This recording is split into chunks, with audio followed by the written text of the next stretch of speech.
Okay, this is part B of how to go through the steps to preserve what's valuable to you. And this, again, in brief, is all about creating a vision for yourself, identifying your core values, or I call them your superpowers, to ensure that the decisions you're making are in line with your authentic self, with your core values, and then finding out what are the incremental steps required to get from where you are today to achieving that vision, that dream come true. So I'm going to share my screen with you and we will pick it up where we left off. Here we go. So we were talking about the practical side of things, and I was putting, cute little fluffy animals just to keep it light, because sometimes this stuff gets heavy and it's not really what we talk about on an everyday basis. It's like if our families talked about this, it would be easier to make sure that it was in place, but it's not an everyday conversation. But it is vital to make sure that you're protecting what's important to you. You can go online and put together a living will, or you can hire an attorney to actually walk you through the steps. And the same thing with a power of attorney and advance directives. And I believe I've got copies of this that I can get to you, but realize that you want to make sure that it's in line with the state that you're in or the country that you're in.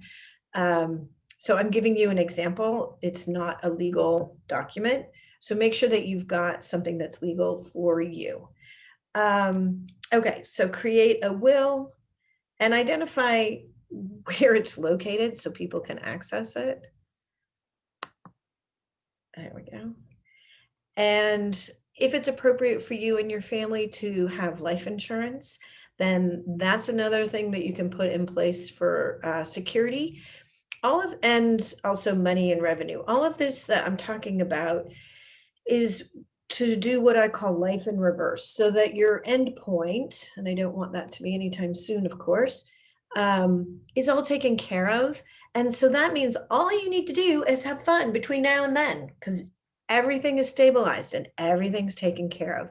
It is a very stabilizing thing to do. And you want to make sure that your personal items are taken care of, and also the people are taken care of, especially if you've got minors who you care for, or if you're caring for an adult or your parent. Make sure that those relationships have backup in the event that you're not in a position to care for them. And then also your personal details, and in case of emergency, if somebody needs to access information, where do they even find that information?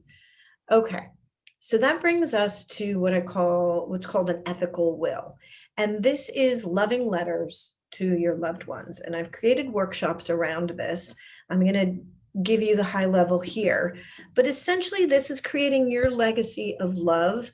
It's messages to people in the future when maybe you couldn't send those messages yourself. And they could be sent in handwritten note. They could be, on a computer somewhere. It could be on a disk drive. It could be sent. It could be video, however, hologram, whatever we have the technology for. The intention here is to send a message when you're not in a position to do that. So the way to do this, and again, you can pause this video and give this some tender thought, but you can ask yourself, what are the three most important things to you? And it could be, who are the three most important people to you or animals to you?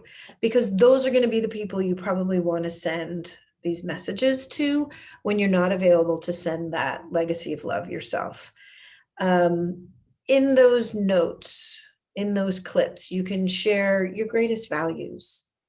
You can share how your loved ones can carry on the mission that is important to you. And I'm going to ask you not to saddle them with your hobbies. And I learned about this actually when I talked to the mechanic that my late husband used to use. And he gave me permission to not continue on with my late husband's car, because it was his project. It doesn't mean it has to be mine. It could be. And in fact, I decided to take it on, but realized that, You have permission to not take on someone else's hobby. Pursue your own hobby. Seriously. And I encourage that wholeheartedly. So, okay, your point of reference. Choose your 3 people you're going to send these messages to. Could be more, could be fewer. Could be in care for a pet who cared for you. Whatever it is, but make those decisions and don't make it too overwhelming. Just start with 1, 2, or 3. And then in these collection of messages, I can give you a bunch of topics, and they are here. I will tell you that when my late husband, he was on a cancer journey, and during that time we sat down and he dictated letters to me that I distribute to the children as this situation arises. Those have included things like when you graduate elementary school, junior high, high school, college, if you pursue further education, because that was one of his values. When on your first kiss, when you're really mad at your mother,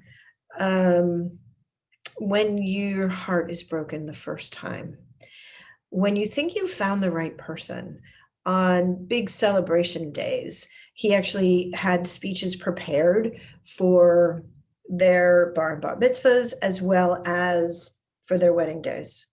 And I have read those and will read them when those days arrive. What else are some of the good ones? He wrote a couple of them were like, on days after I have gone, weeks, a month. And he's basically telling us that fear does not serve and it's time to move on. And that he taught us and gave us everything he could. And it's now to us to move forward and not to allow grief to have a hold on us.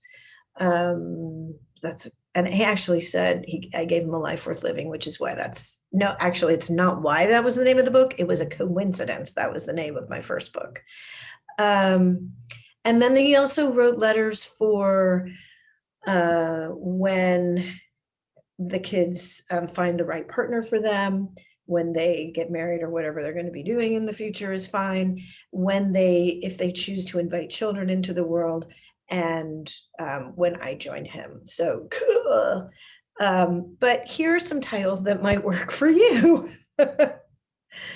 And all of these are really to create those 7 steps to your dream come true, be it your inspirational advisory board, protecting your family and fiscal life, health and self-care tips. And so in my case, it's soul parenting, but it's also, are you caring for yourself? Are you caring for minors, beneficiaries, your children, maybe adopted, or people you care about?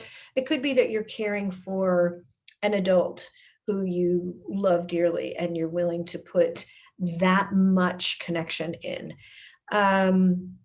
Ensuring that your career revenue and resources are where you want them to be, recalibrating relationships with yourself, with your loved ones.